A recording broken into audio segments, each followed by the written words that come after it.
అన్నపూర్ణమ్మ స్నేహకు గది చూపిస్తానని చెప్పడంతో ఆమె వెనకే వెళ్ళింది స్నేహ. పై ఫ్లోర్ లో ఉన్న మాస్టర్ బెడ్రూమ్ లోకి స్నేహను తీసుకెళ్లి, మేడం ఇదే అక్షయ్ బాబు రూమ్ అని చెప్పింది. ఆ గది లోపలికి అడుగు పెట్టింది స్నేహ. యాంటిక్ ఇంటీరియర్ తో విశాలంగా ఉన్న ఆ గదిని చూసి అద్భుతంగా ఉంది అని అనుకోకుండా ఉండలేకపోయింది స్నేహ. కాని అంతలోనే ఏదో తెలియని భయం ఆమెను ఆవరించింది. ఇప్పటినుండి నేను కూడా ఈ గదిలోనే ఉండాలా? కానీ నేనందుకు రెడీగా లేను. ఇప్పుడు ఈ విషయం అతనికి ఎలా చెప్పాలి అని అనుకుంటూ ఉంది.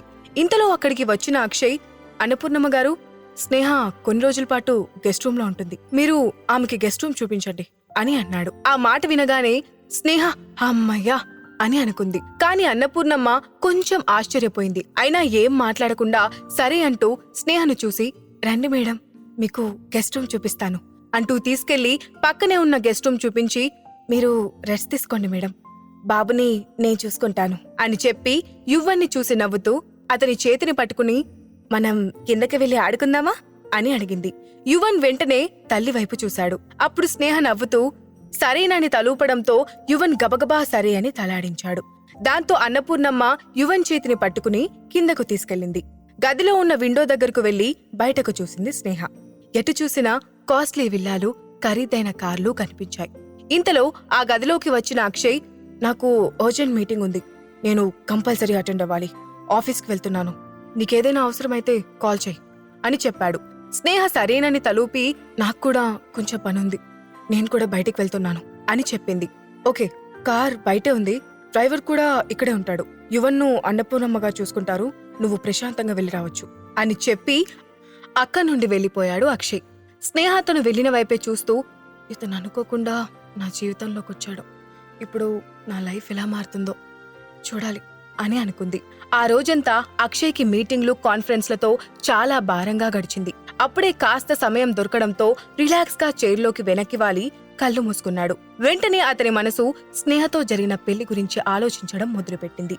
అలాగే యువన్ తనని మొదటిసారిగా డాడీ అని పిలిచినప్పుడు తన మనసులో ఎందుకంత ఎమోషనల్ ఫీలింగ్ వచ్చింది అని అనుకున్నాడు. అక్షయ్ ఆలోచనలో మునిగి ఉండగానే హఠాత్తుగా క్యాబిన్ డోర్ ఓపెన్ చేసుకుని లోపలికి దూసుకొచ్చిన అరుణ్ టేబుల్ ముందున్న చైర్లో కూర్చుని, ఏంటి బ్రో, నేను విన్నది నిజమేనా?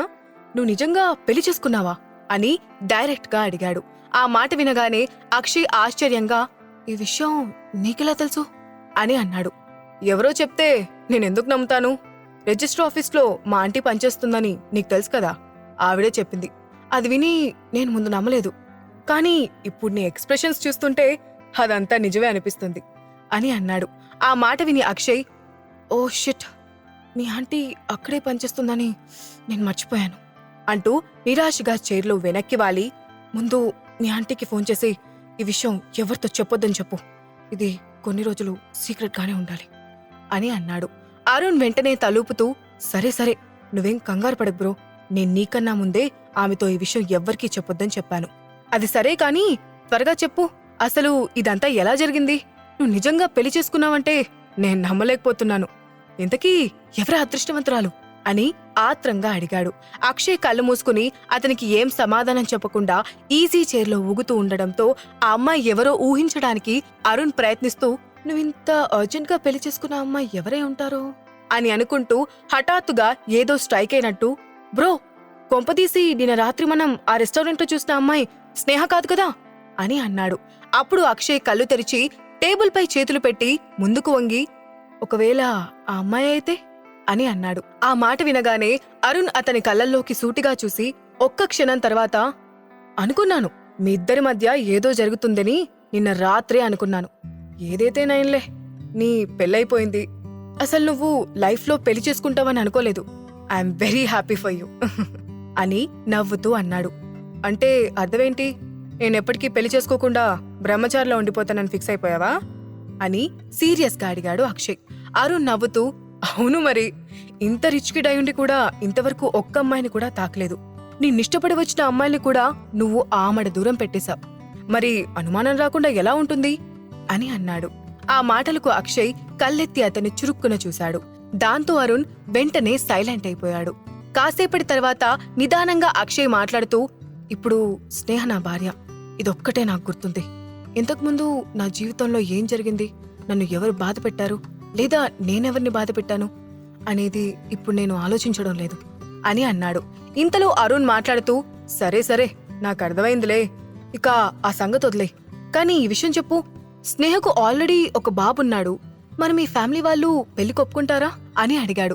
నాకు నచ్చిన పని చేయడానికి నేనెప్పుడైనా ఎవరి పర్మిషన్ అయినా తీసుకుంటానా అని అన్నాడు అక్షయ్. ఆ మాట విని అరుణ్ పెద్దగా ఆశ్చర్యపోలేదు. ఎందుకంటే కుటుంబానికి పెద్దయిన అక్షయ్ తాత కూడా అతన్ని కంట్రోల్ చేయలేకపోయాడు. అక్షయ్ ఎప్పుడు తనకు నచ్చిన పనినే చేస్తూ ఉంటాడని అందరికీ తెలుసు. దాంతో అరుణ్ ఇక దాని గురించి మాట్లాడలేదు. అక్షయ్ ఏం చేసినా దాని వెనుక రీజన్ ఉంటుందని అతను కూడా నమ్ముతాడు. అరుణ్ ఆ విషయాన్ని పక్కకు పెట్టి, సరే బ్రో, ఇప్పుడు మీ పెళ్ళైపోయింది, ఈ హ్యాపీ మూమెంట్ లో ఒక మంచి పార్టీ ఎందుకు ఇవ్వకూడదు అని అడిగాడు. అక్షయ్ వెంటనే తల అడ్డంగా ఊపుతూ, లేదు, స్నేహకు ఇప్పుడు ఇలాంటి పార్టీలు చేసుకోవడానికి ఇష్టం ఉంటుందని అనుకోవడం లేదు, మనం ఇంకెప్పుడైనా చూద్దాం అని అన్నాడు. ఓ, ఎవరి గురించి పట్టించుకోను అని చెప్పి ద గ్రేట్ వేద ఇండస్ట్రీస్ CEO తన భార్య ఇష్టాయిష్టాల గురించి పట్టించుకుంటున్నాడు. ఇది నిజంగా అన్బిలీవబుల్ గా ఉంది అని నవ్వుతూ అన్నాడు అరుణ్. అక్షయ్ చిన్నగా నవ్వి ఏం మాట్లాడకుండా ఊరుకున్నాడు. స్నేహ నక్షత్ర ఎంటర్టైన్మెంట్ కంపెనీకి బయలుదేరింది. తర్వాత జాబ్ లో జాయిన్ అయ్యి యువన్ను త్వరగా కిండర్ గార్డెన్ లో జాయిన్ చేయాలని, ముఖ్యంగా డబ్బు సంపాదించి ఇక్కడి నుండి తన తండ్రికి దూరంగా వెళ్లిపోవాలని డిసైడ్ చేసుకుంది. ఎన్నో ఆలోచనలతో ఆమె హడావిడిగా ఆఫీస్లోకి అడుగుపెట్టే సమయానికి అక్కడ పరిస్థితి కొంచెం తేడాగా ఉన్నట్లు అనిపించింది. అన్ని ఆఫీసుల్లో ఉన్నట్టు ప్రశాంతంగా లేదు. అక్కడేదో జరిగిపోయినట్లు అంతా ఉద్రిక్తంగా ఉంది. దాంతో ఆమె వెంటనే రిసెప్షనిస్ట్ దగ్గరికి వెళ్లి, ఆఫీస్లో ఏం జరుగుతోంది అని అడిగింది. ఇంతకీ మీరెవరు అడిగింది రిసెప్షనిస్ట్. నేను ఈ కంపెనీలో జాయిన్ అవ్వడానికి వచ్చాను, న్యూ ఎంప్లాయీని అని చెప్పింది స్నేహ. ఆ మాటకు ఆ అమ్మాయి కొంచెం ఆశ్చర్యపోతూ, కంపెనీ సరిగ్గా పర్ఫార్మెన్స్ చేయని ఎంప్లాయీస్ అందరినీ లే ఆఫ్ ఇచ్చి పంపిస్తుంది, కానీ ఈ టైంలో ఇలా ఒక కొత్త ఎంప్లాయీ వస్తుందని నేను ఊహించలేదు అని అంది. అది విని స్నేహ కూడా కొంచెం గందరగోళానికి గురైంది. అంటే ఇప్పుడు నా జాబ్ ఉన్నట్టా పోయినట్టా అనుకుంటూ ఆమె వెంటనే రిక్రూట్మెంట్ చేసి HR డిపార్ట్మెంట్ దగ్గరకు వెళ్లి అక్కడ మేనేజర్తో, సార్, ఇక్కడ ఏం జరుగుతోంది, మీరు నాకు జాబ్ ఆఫర్ చేసేటప్పుడు ఇదంతా ఏం చెప్పలేదు కదా అని అడిగింది. అప్పుడు అతను నిస్సహాయంగా చూస్తూ, సారీ స్నేహ గారు, మా హైయర్ అఫీషియల్ ఒకరు లే ఆఫ్ జరగాలని ఇన్స్ట్రక్షన్స్ ఇచ్చారు. వాళ్ళ కంపెనీని రీస్ట్రక్చర్ చేయాలనుకుంటున్నారు, అందుకే వర్క్ సరిగ్గా చేయని ఎంప్లాయీస్ అందరినీ పంపించేస్తున్నారు. ఇక మీ విషయానికొస్తే మీ జాబ్ ఉందో లేదో తెలియాలంటే 2 రోజులు వెయిట్ చేయాలి అని చెప్పాడు. ఆ మాట వినగానే స్నేహ నిరాశగా నిట్టూర్చింది. కానీ హైర్ అఫీషియల్స్ తీసుకున్న డెసిషన్ కు HR కూడా ఏమీ చేయలేరని అనుకుంటూ, ఇది కన్ఫర్మ్ కాకపోతే మళ్ళీ రేపటి నుండి జాబ్ కోసం వెతుకులాట మొదలు పెట్టాలి అని అనుకుంటూ ఇంటికి వచ్చింది. అప్పుడే కింద నుండి పైకి వచ్చిన యువన్ తల్లి ముఖం చిరాగ్గా ఉండటం గమనించి హడావిడిగా స్నేహ దగ్గరకు వెళ్లి ఆమె స్లీవ్ పట్టుకుని లాగి, మమ్మీ, ఏమైంది? నిన్ను ఎవరైనా ఏమైనా అన్నారా అని అడిగాడు. ప్రేమగా అడుగుతున్న యువన్ని ఒడిలోకి తీసుకుని, ఏం లేదు నాన్న, మమ్మీకి వచ్చిన జాబ్ ఇంకా కన్ఫర్మ్ అవ్వలేదు, ఇప్పుడు మళ్ళీ కొత్త జాబ్ వెతకాల్సి ఉంటుంది. ఎంత త్వరగా జాబ్ వెతుక్కుంటే నిన్ను అంత త్వరగా స్కూల్కి పంపించొచ్చు కదా, అదే ఆలోచిస్తున్నాను అని చెప్పింది. అప్పుడు యువన్, మమ్మీ, నువ్వు జాబ్ కోసం కష్టపడ్డం ఎందుకు? ఇప్పుడు డాడీ ఉన్నాడు కదా, డాడీ అన్నీ చూసుకుంటాడు అని అన్నాడు. అప్పుడు స్నేహ వెంటనే యువన్ని తన వైపుకు తిప్పుకుని, అలా ఆలోచించకూడదు యువన్, మమ్మీ తనపై తనే డిపెండ్ అవ్వాలి, డాడీపై డిపెండ్ అవ్వకూడదు, అర్థమైందా అని అంది. ఆ మాటకి యువన్ అర్థం కానట్లుగా చూడటంతో, సరే నేనేదో మాట్లాడేశాను, నీకివన్నీ అర్థం కావలే, వదిలే అని అంది స్నేహ. యువన్ వెంటనే, లేదు, నాకు అర్థమైంది, డాడీ ఉన్నా కూడా మమ్మీ జాబ్ చేసి డబ్బు సంపాదించి నన్ను చూసుకోవాలనుకుంటుంది, అంతే కదా అని అడిగాడు. ఆ మాత్రం అర్థం చేసుకోగలిగిన యువన్ తెలివికి స్నేహ ముచ్చటపడుతూ, యు ఆర్ టూ ఇంటెలిజెంట్ అంటూ యువన్ బుగ్గను ముద్దుగా లాగి కిస్ చేసింది.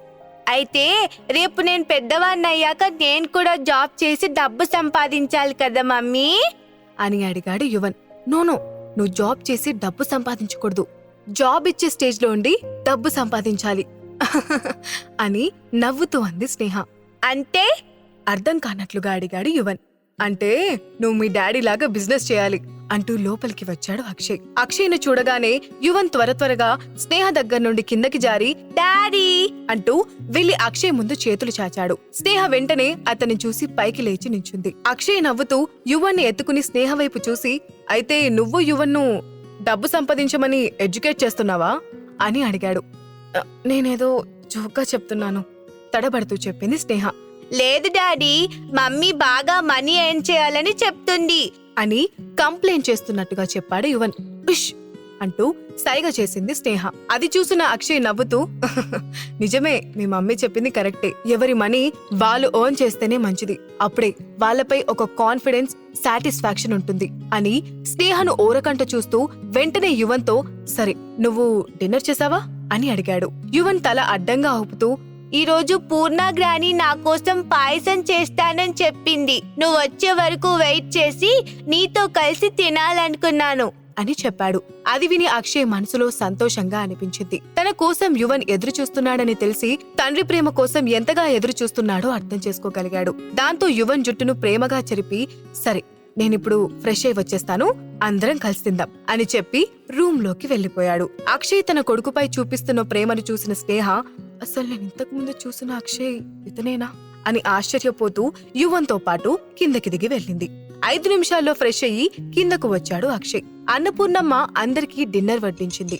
యువన్ వెంటనే టేబుల్ పై ఉన్న వంటల్ని చూస్తూ, వావ్, పొటాటో ఫ్రై, ఇది నాకు చాలా ఇష్టం అంటూ అక్కడికి వచ్చిన అన్నపూర్ణతో, పూర్ణ గ్రాని, నువ్వు బెస్ట్ గ్రాని, ఈ రోజు నాకు ఇష్టమైన వంటలే చేశావు అని అన్నాడు. ఆ మాటకు అన్నపూర్ణ నవ్వుతూ, అయితే నువ్వు కొంచెం కూడా వదిలిపెట్టకుండా తినేయాలి, సరేనా అంటూ అతని ప్లేట్లో డిన్నర్ వడ్డించింది.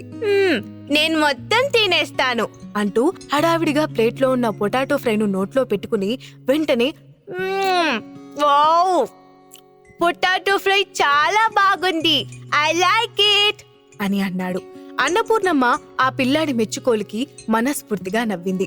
స్నేహ కూడా భోజనం రుచి చూసి, నిజంగానే వంట చాలా బాగుంది అన్నపూర్ణమ్మ గారు అని అంది. థ్యాంక్ యూ మేడం అని కొంచెం బిడియంగా చెప్పింది. కాసేపటికి భోజనాలు పూర్తవడంతో యువన్ హాల్లో ఉన్న బొమ్మలతో ఆడటం మొదలుపెట్టాడు. స్నేహ మాత్రం త్వరగా ఏదో ఒక జాబ్ కి అప్లై చేసుకోవాలనే ఆలోచనలో హడావిడిగా గదికి వెళ్లి తన ల్యాప్టాప్ కోసం వెతుకుతోంది. అది అక్కడ కనిపించకపోవడంతో, ఎక్కడ పెట్టాను, ఇందాకే లగేజ్ ప్యాకింగ్స్ ఓపెన్ చేసినప్పుడు ఎక్కడో పెట్టాను అనుకుంటూ రూమ్ లో వెతుకుతోంది. ఇంతలో లివింగ్ రూమ్ లో నుండి తన రూమ్ వైపు వెళ్తున్న అక్షయ్ ఆమె ఎందుకోసమో కంగారు పట్టం చూసి లోపలికి వెళ్లి, ఏమైంది, ఏం వెతుకుతున్నా అని అడిగాడు. ల్యాప్టాప్ ఎక్కడో పెట్టాను, కనిపించట్లేదు అంటూ గదిలో చుట్టూ చూసింది. దాంతో అక్షయ్ కూడా అటు ఇటు చూశాడు. కార్నర్ లో ఉన్న స్టడీ టేబుల్ పై ల్యాప్టాప్ పెట్టి ఉండడం గమనించి నవ్వుతూ వెళ్లి ల్యాప్టాప్ తీసుకొచ్చి, ఇదిగో నీ ల్యాప్టాప్ ఎదురుగానే ఉంది, అయినా నువ్వు దాన్ని చూడలేకపోయావంటే ఏదో టెన్షన్ లో ఉన్నావని అర్థం, ఏం జరిగింది అని అడిగాడు. స్నేహ వెంటనే ఒక నిట్టూర్పు విడుస్తూ, ఏం చెప్పమంటారు, కొన్ని రోజుల క్రితం జాబ్ ఆఫర్ వచ్చింది, దానికి సెలెక్ట్ కూడా అయ్యాను. తీరా ఈ రోజు ఆఫీస్ కి వెళ్లేసరికి అక్కడ రీస్ట్రక్చర్ జరుగుతుందని తెలిసింది. ఈ లే ఆఫ్ లో నా జాబ్ ఉంటుందో పోతుందో తెలియడం లేదు. అసలు ఆ బాస్ కి ఇప్పుడు ఆ ఆలోచన రావాలా, నా జాబ్ పోగొట్టడానికి తయారైనట్లున్నాడు అని విసుక్కుని అంతలోనే మళ్ళీ, అయినా ఇప్పుడు దురదృష్టం నాది కాదు, అతనిది. నాలాంటి ఒక మంచి ఎంప్లాయీని మిస్ చేసుకున్నాడు, అందుకే అతని కంపెనీ ఇప్పుడు ఈ పరిస్థితుల్లో ఉంది అంటూ నాన్ స్టాప్ గా మాట్లాడుతూనే ఉంది. ఆమె మాట్లాడుతుంది తన గురించే అని అర్థం చేసుకున్న అక్షయ్ ముఖం పాలిపోయింది. స్నేహ మాట్లాడుతుంది అక్షయ్ కంపెనీ గురించే అని ఆమెకు తెలుస్తోందా? అక్షయ్ తల్లిదండ్రులకు అక్షయ్ స్నేహల పెళ్లి గురించి తెలుస్తోందా?